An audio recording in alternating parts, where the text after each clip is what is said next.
Every age leaves behind its gods, and every people finds its heroes. In part 2 of this 3-part Sleep Stories series, Ireland's stories descend from heaven to hearth, where prophecy, passion and pride shape the mortal world. We follow Cú Chulainn, Ireland's greatest warrior, as he learns how courage and tragedy are never far apart. And we hear the heartbreak of Deirdre of the Sorrows, whose beauty was said to bring kingdoms to ruin, the Children of Lir, cursed to wander the waters as swans for centuries. Were these heroes blessed by the old gods, or cursed to live out their fading will? Tonight we walk the roads of the Age of Heroes, where every victory costs a piece of the soul.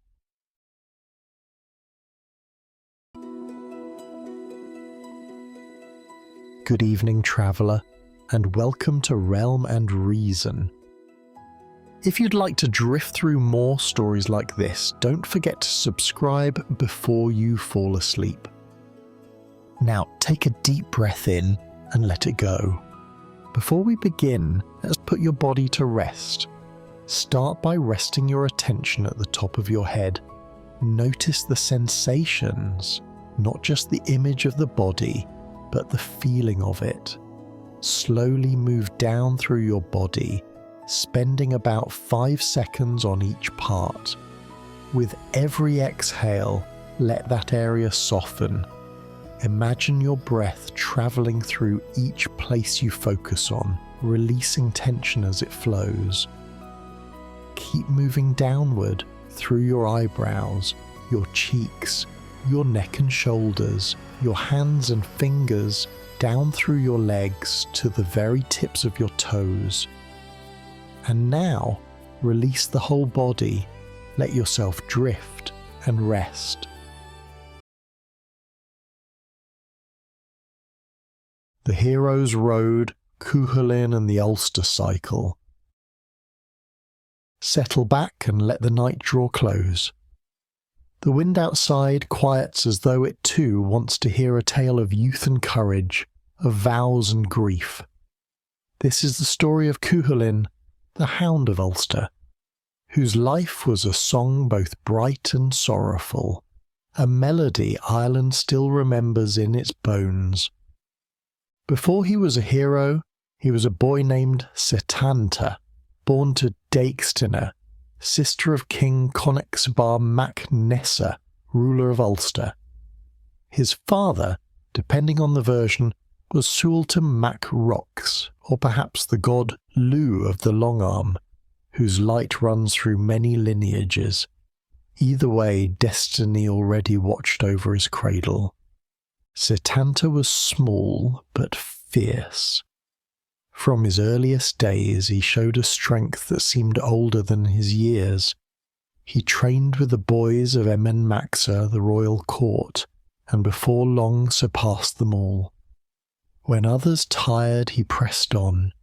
When they quarrelled, he laughed. The poets say his eyes were clear as winter water, and that when anger took him, the air itself changed around him. One evening, when Setanta was still young, King Conexbar invited him to a feast at the home of Chulainn the smith. The boy had promised to join them after finishing his games. Chulainn's fortress was guarded by a massive hound. No ordinary beast, but one bred to guard gold and life alike. When the guests arrived, the gates were shut and the hound released to roam the grounds. Hours later, Setanta appeared at the gate unarmed, whistling softly. The hound heard and charged. The ground shuddered under its leap. Setanta met the rush with calm precision.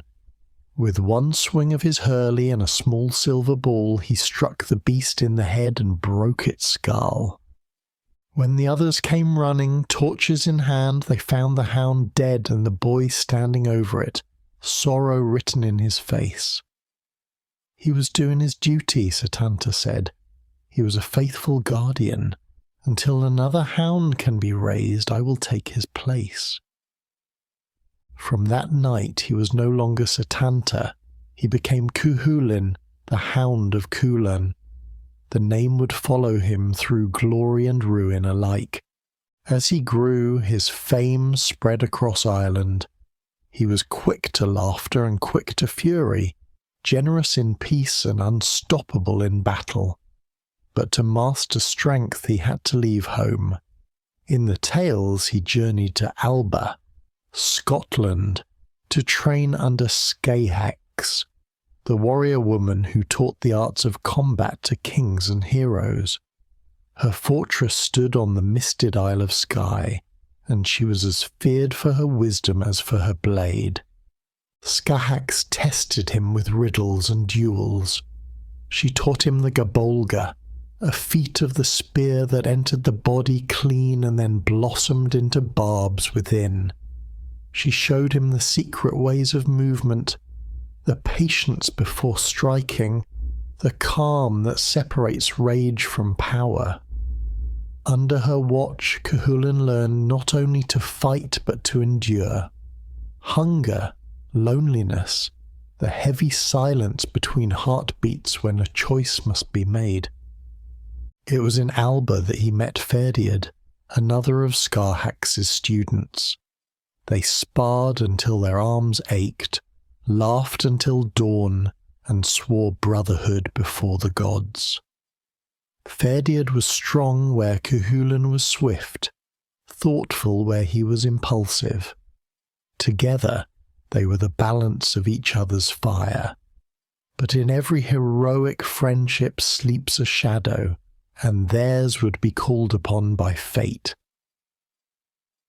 When he returned to Ulster, Cú Chulainn stood as the mightiest of the Red Branch warriors. His beauty was said to blaze so fiercely that women hid their eyes when he passed, lest his light undo their vows. Yet he loved only Éire, daughter of Forgal Manax, whose wit matched his own. To win her hand he had to prove not just skill but discipline, and Forgal sent him back to Scahax's halls for final trials. He returned successful, and Éire, who had waited through his years of exile and study, became his wife. Their union was bright but brief, for heroes seldom rest long. In those days, Ireland's provinces were bound by rivalries and boasts, none greater than the tale that would come to be called Town Cú, the cattle raid of Cooley.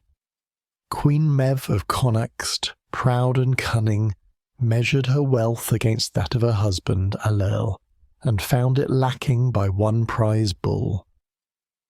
Determined not to be outdone, she vowed to seize the brown bull of Cooley, Don Cúailnge, a creature of mythic strength grazing within Ulster's lands. She gathered armies from every province. Her chariots clattered like thunder. Her banners were bright as sunrise. But when her host crossed into Ulster, a curse lay upon its defenders, the pangs of Maxur born from the ancient woman's cry of childbirth and rage.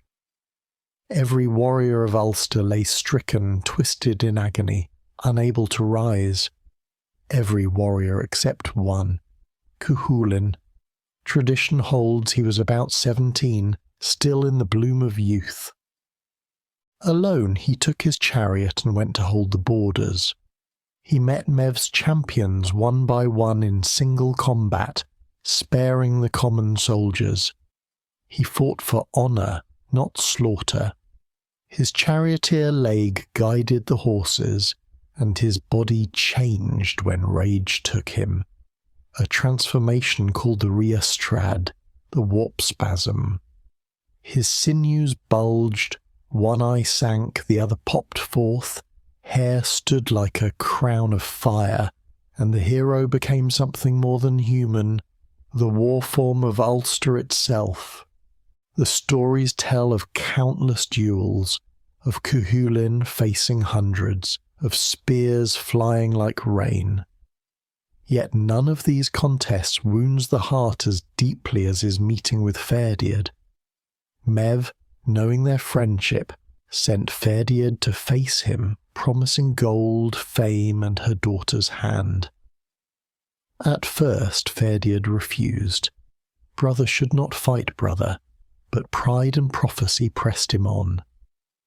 They met at the ford of Éire, modern Ardee, on the River Dee, where reeds whispered of their youth in Alba. For 3 days they fought, each holding back at first, testing, remembering. They exchanged blows that shook the air, weapons ringing like bells.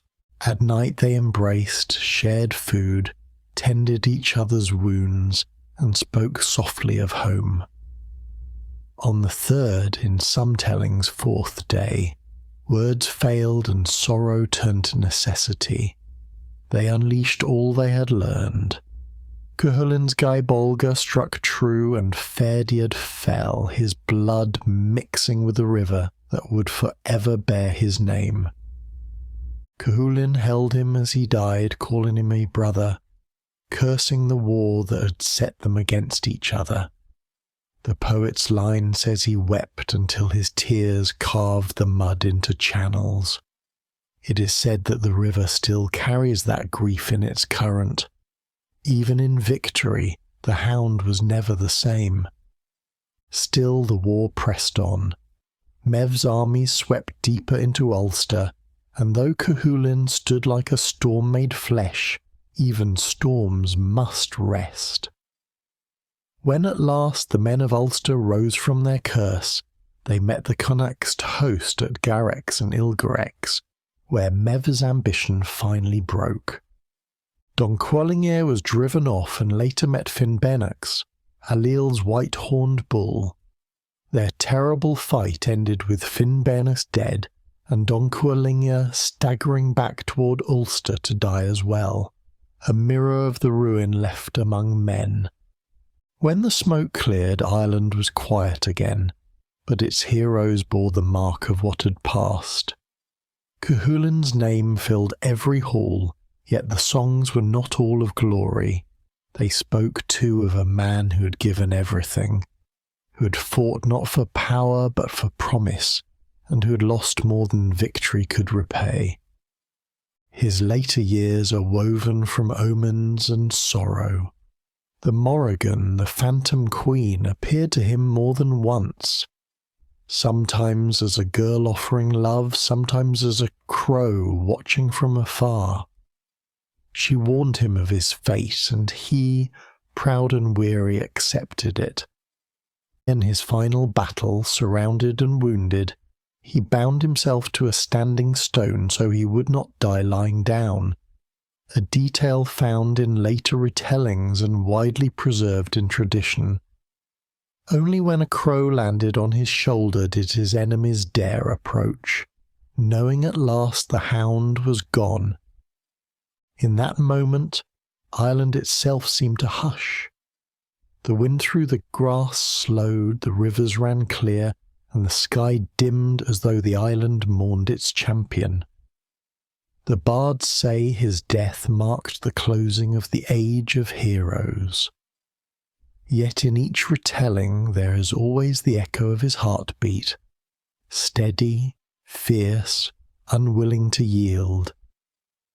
What remains of Cuchulainn's story is not simply battle and blood, but a question. What is the cost of greatness? His life could imply that strength without sorrow is hollow, that valour is not the absence of fear, but the endurance of it. In him, Ireland found both its shield and its mirror. Tonight, as the embers fade and the air cools, imagine the boy with the silver ball walking once more into the torchlight, calm before the charging hound. Imagine the man at the stone, upright against the dark. Between them lies all the distance of a single heartbeat, the measure of what it means to be remembered.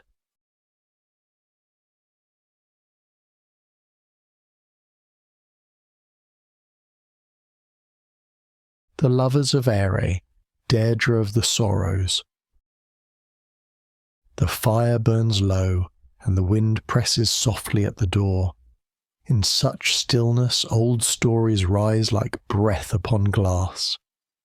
This is a tale of prophecy and passion, of love so fierce it lit the darkness, and of sorrow that would not be silenced. It is the lament of Deirdre, whose name has travelled on the tongues of bards across Éire for as long as the heather has known the wind. It began on a winter night in Éire, the royal seat of Ulster. King Conchobar mac Nessa, proud ruler of the Red Branch, sat high upon his carved oak throne. He was a man of iron order and deep ambition, his crown bright as frost under a torchlight. The hall was warm with peat smoke and the murmur of harp strings when the doors opened to admit Cathbod, Druid and Seer of Ulster. Snow clung to his robe. In his arms he bore a newborn child, whose mother had died in childbirth. The music faltered. The hounds at the hearth raised their heads. Cathbod's eyes were shadowed with a vision not yet spoken. He lifted the child for all to see and laid her on a folded cloak, as if the very stone of Éire needed to remember this moment. This child will grow to be the fairest woman in Ireland, he said, his voice steady. But because of her beauty, kings will take counsel for war. The proud of Ulster will fall, and sorrow will cling to the land. Her name will live, but it will live in lament. A hush like snowfall filled the hall. Men glanced at one another with fear behind their eyes, and women pressed hands to their hearts. Yet Conchobar's face did not change. Desire and certainty moved there like slow fire. If beauty will shape our fate, he said, then it will be my hand that holds it. She shall be raised apart, watched and guarded. When she is grown, she will be my queen, and no ruin shall come of her. So the child was named Deirdre, and she was taken from court and hidden among the trees. Her guardian was Liorharksum, a wise woman and poet, learned in herbs and the quieting of troubled hearts. Their house stood beside a clear stream where birch and ash leaned close to gossip with the water. There Deirdre grew in grace. She learned to read the old marks cut on wood, to hear the stories tucked between a thrush's notes, to brew comfort from leaf and root. The seasons turned their pages around her. Lamplight spring, green summer, bronze autumn, and winters when roofs sang under snow. Even gentleness can be a cage. As Deirdre's limbs lengthened and her laughter deepened, the forest that had seemed like a cradle began to feel like a wall. Sometimes she followed the stream until it ran thin among stones, kneeling to watch it vanish into earth, wondering if her own path would ever find such a way. One winter evening, when the world was white and the sky a pale bowl of light, Deirdre looked out upon the yard. There, a raven had come down to drink from the blood of a calf newly felled for meat. Black wing, white ground, red stain.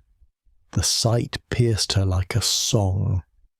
If there were a man, she whispered, with hair as black as that raven, skin as white as the snow, and cheeks as red as that blood, I could love him. Liorharksum, who'd been spinning by the fire, stilled her wheel. She turned, and in her face was the ache of someone who has carried a warning too long. Such a man walks in Ulster, she said quietly. Naoise, son of Uisnex of the Red Branch, quick to laugh, fierce in battle and true in his word. A name is a door. When it opens, the room behind it becomes part of your life. From that night, Naoise's shadow moved with Deirdre. She dreamed of his stride, the tilt of his head when listening, the shape of his hand upon a harp.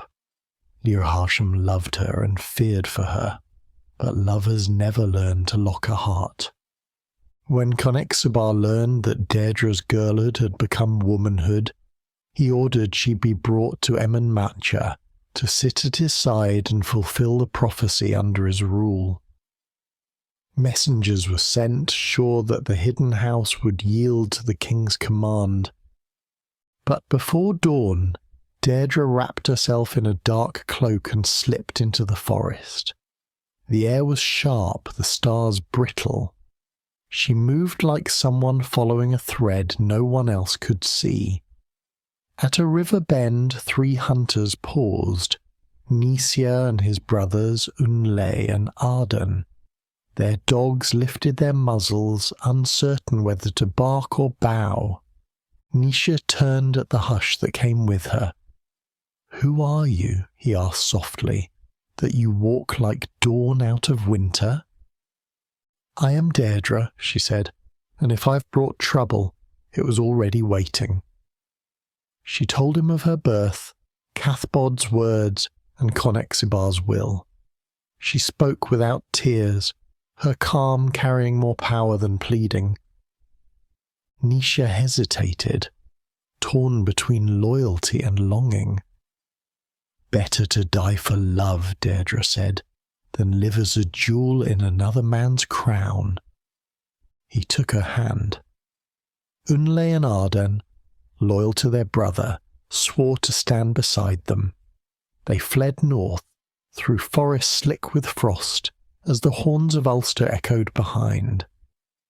At the sea they found a small boat, its ropes crusted with ice. They rode through the night under wheeling stars, Deirdre standing in the prow, watching Ulster fade into mist. They came to Alba, where the mountains meet the sea. There they built a hall of stone and heather near a loch that mirrored the sky. Their first winter was a hymn to survival, their first spring a feast of water and light. Nisha hunted red deer in the pine dark. Unla gathered moss for bedding, and Arden split wood with steady hands. Deirdre sang by the hearth, her songs soft enough to tame the storms. The people of Alba's edges came to know them as kindly wanderers. Nisha shared his strength freely, and Deirdre tended the sick with herbs. For years they lived as if the prophecy had grown tired and left them be. Based on what we know from early versions of the tale, this long piece may imply that their union was seen not only as doomed but also sacred, a brief triumph of love over fate. But word travels faster than peace endures.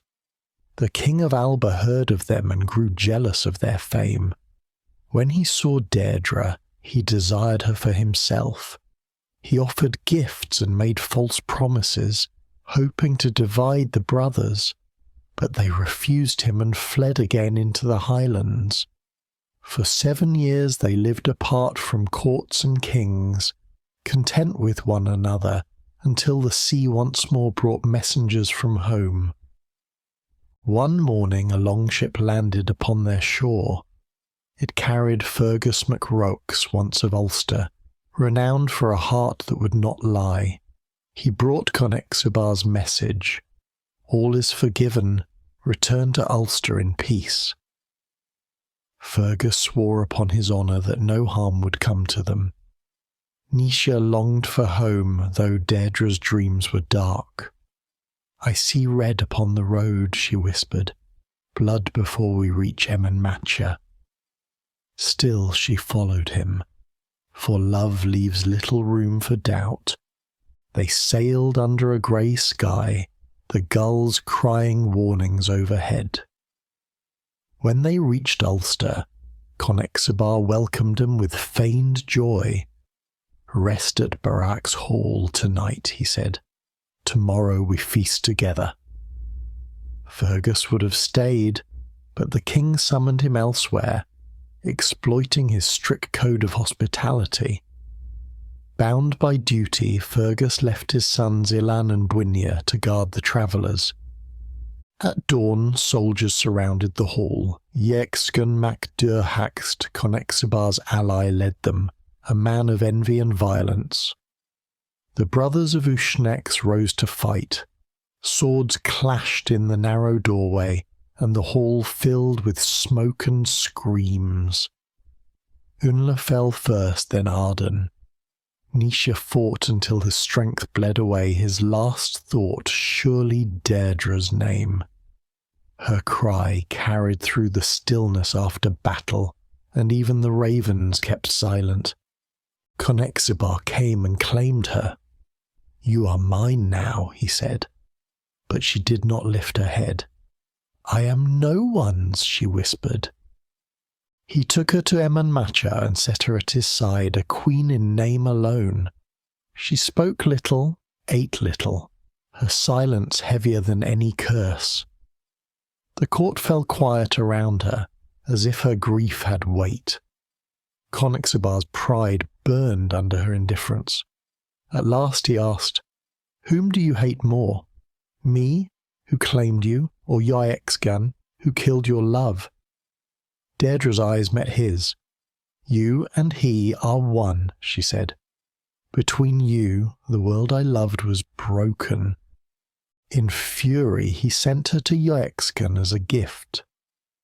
As their chariot passed through the hills, Deirdre looked upon the land where she'd once walked free.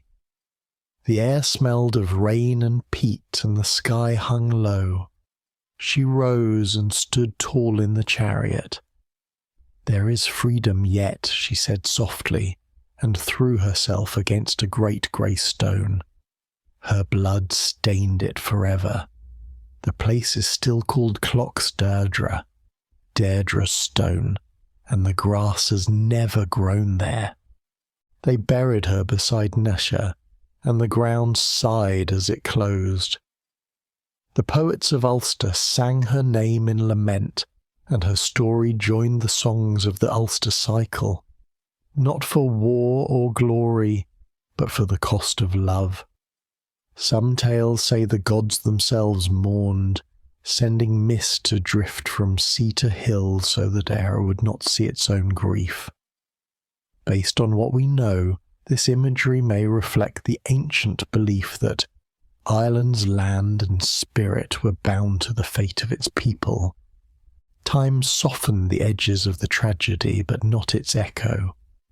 Deirdre's story became a symbol of beauty's burden, of freedom chosen at any price. The rivers remember her, the stones keep her name. On still evenings, when the wind hums through Ulster's grass, it could be that her voice lingers there. Not in sorrow alone, but as a reminder that love, even when doomed, can make a world remember what it means to feel. So ends the tale of Deirdre of the Sorrows, the woman who defied a king and became legend. Her life is gone, but her story endures, as soft as a sigh, as fierce as the tide, and as eternal as the wind over Éire.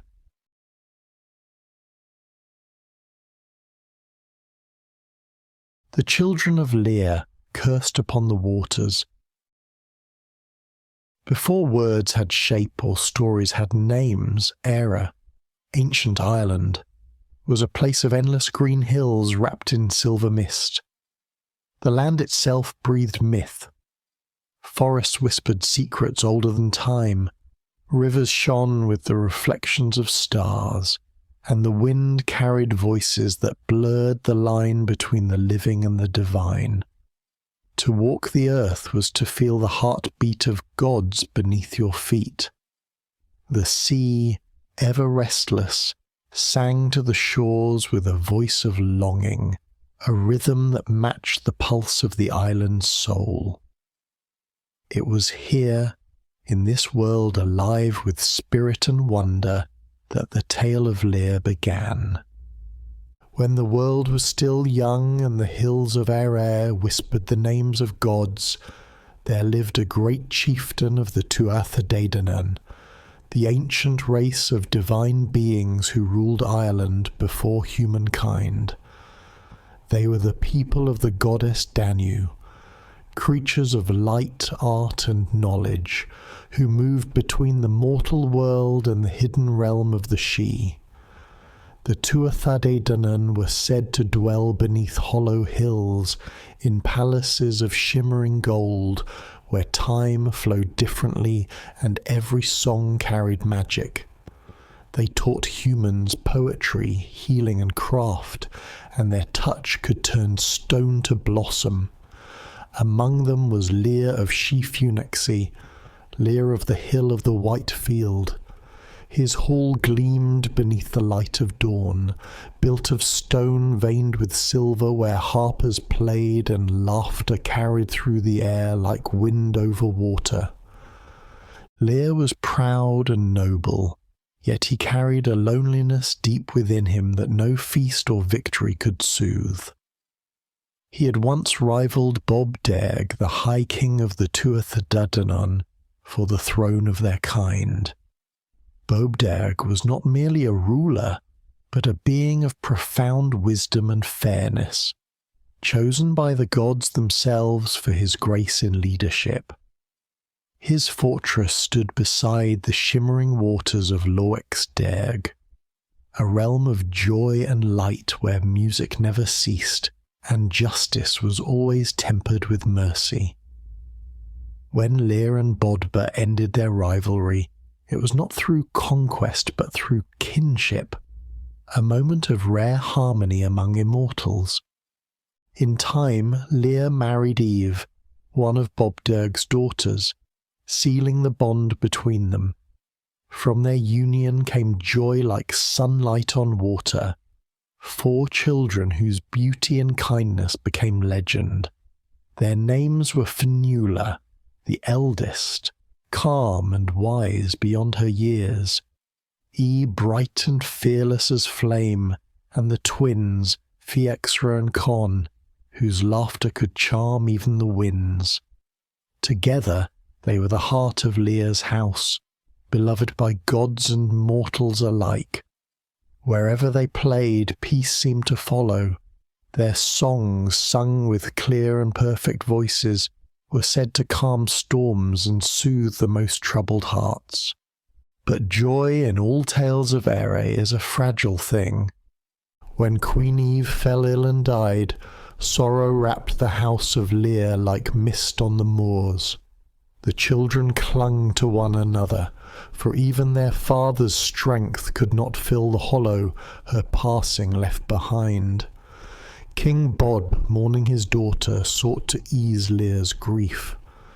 He sent word that Lir might take another of his daughters as wife, to preserve their bond and renew joy in Lir's hall.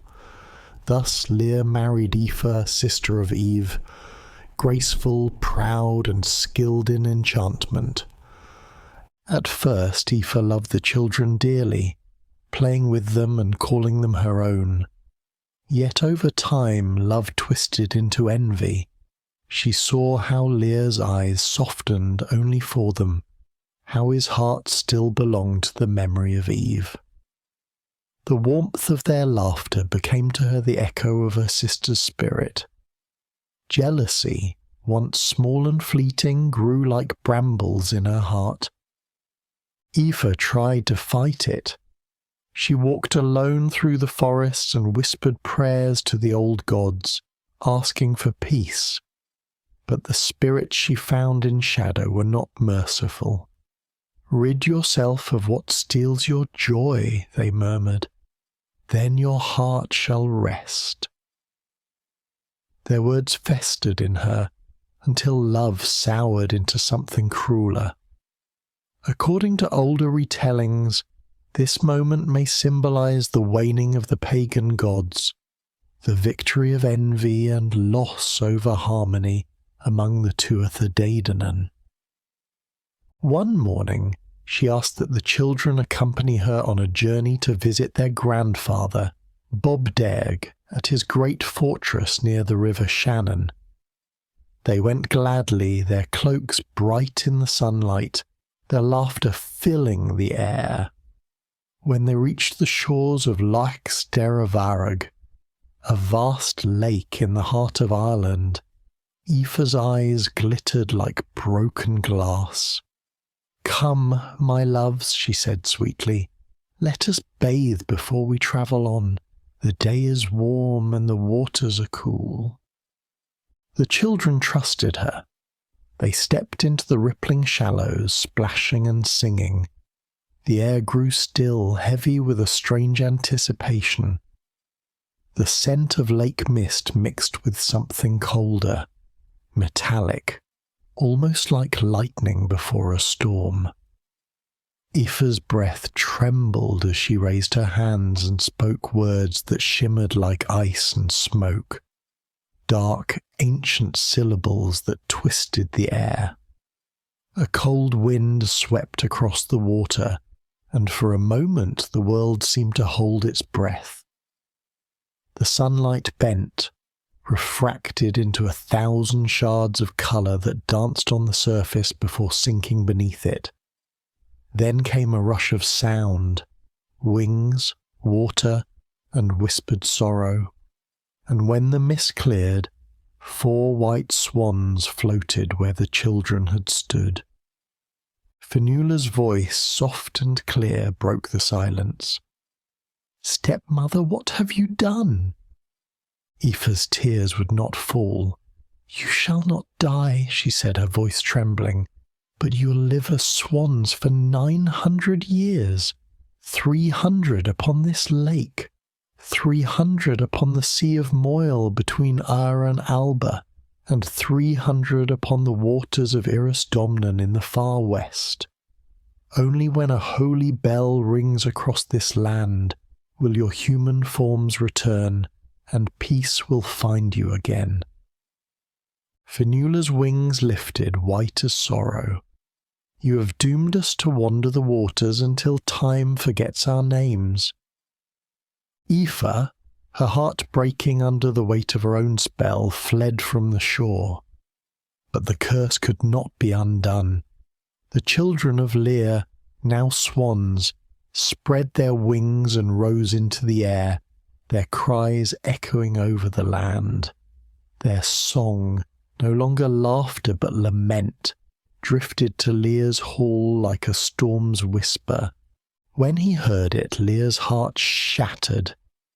He rode to the lake and called their names, and from the mist they came, their white feathers gleaming like moonlight.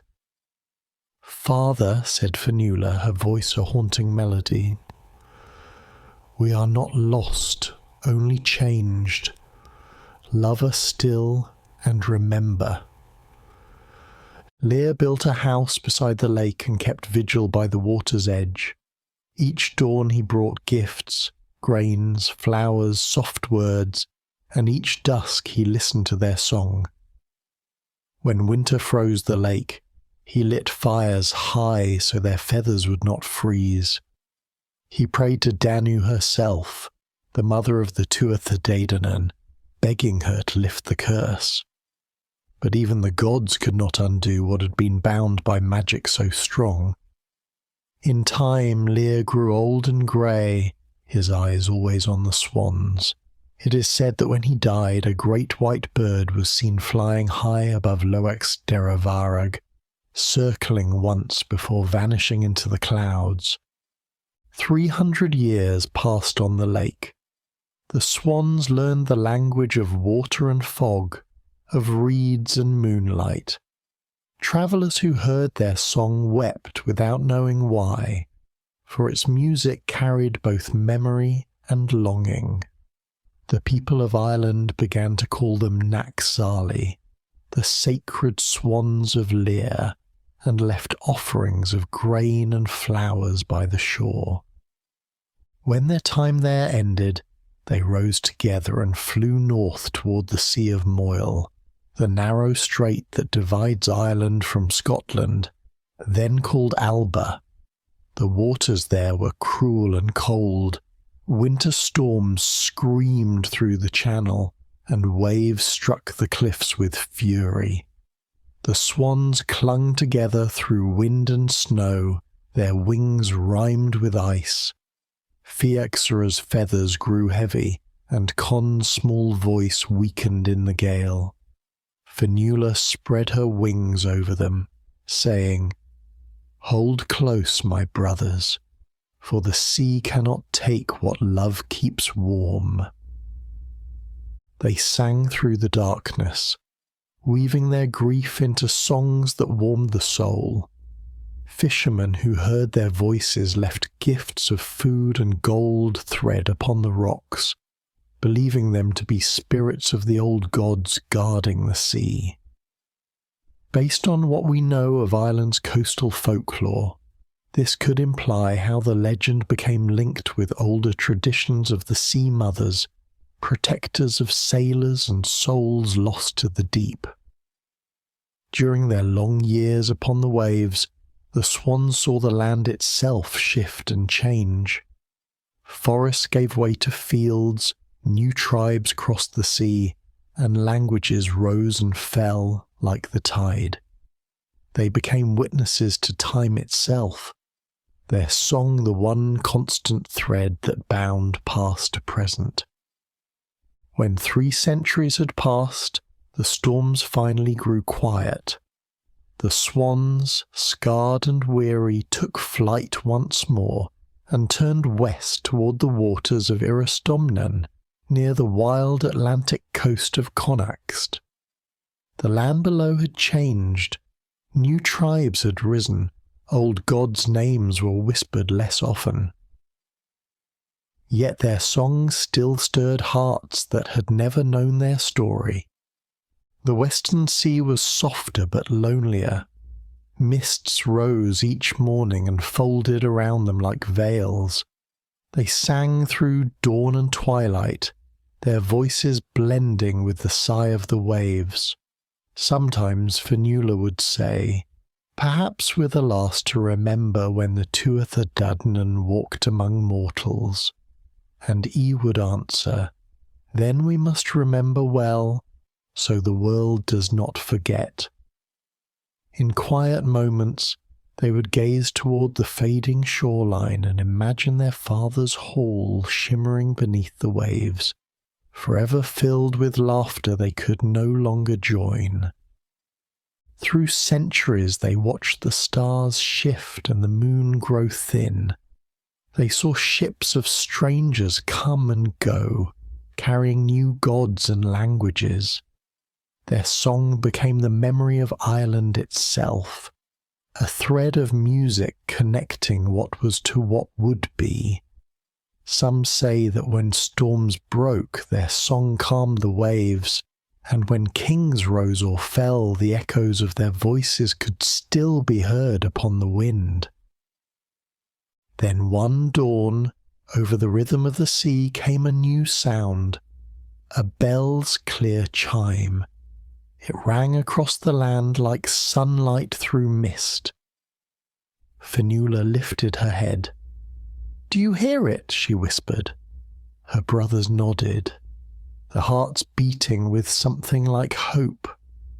Again the sound came, bright and pure, unlike anything they had ever known.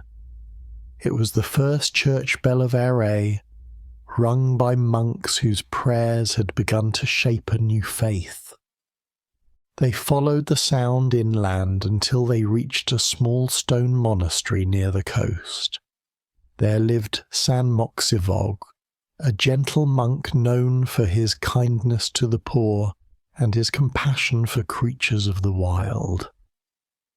When he saw the 4 white swans circling overhead, he raised his eyes in awe. "These are no mere birds," he said. "They are souls bound by sorrow, caught between the worlds." He tolled the bell once more, and its light fell upon them like dawn after endless night. Their feathers shimmered and melted away. Where the swans had been now stood 4 frail ancient figures, Fionnuala, Éire, Fiaxara, and Con, humans again, the hair silver, their eyes deep with centuries of memory. Saint Moxivog wrapped them in linen and baptized them, whispering, "Your suffering is ended. Go now to the peace that was promised." The children clasped one another's hands. Fionnuala looked to the sky and said, "Father, if you hear us, know that we have kept your love." Then they closed their eyes, and their souls rose like white birds toward heaven. Saint Moxivog buried them together in one grave, marking the earth with 4 stones carved with their names. Moss grew upon the stones, but their story spread far and wide. Some said the saint kept a single feather that never faded, gleaming with unearthly light until his dying day. As Christianity spread across Éire, the tale softened in its retelling. The curse came to be seen not as punishment but as a sacred journey, a transformation of sorrow into faith. The swan's flight across the waters became a bridge between 2 ages, the twilight of the old gods and the dawn of the new. This could imply that the story endured because it reconciled Ireland's spiritual past with its Christian future, honouring both magic and mercy. And still their song lingers. On calm nights when the moon glides across Laeach's Deravrag, people say they hear faint music, a chord of grief and grace drifting across the water. Some claim it is the voices of the Children of Lir returning to the lake, their spirits guarding Ireland's lakes and shores. Others say it is only the wind, but perhaps in the space between belief and memory their song remains. For every wave that breaks upon the shore, every breeze that stirs the reeds, the Children of Lir are there, in song, in spirit, in the shimmer of moonlight on water. Their sorrow became Ireland's poetry, their endurance its strength, and their love its most haunting and eternal song.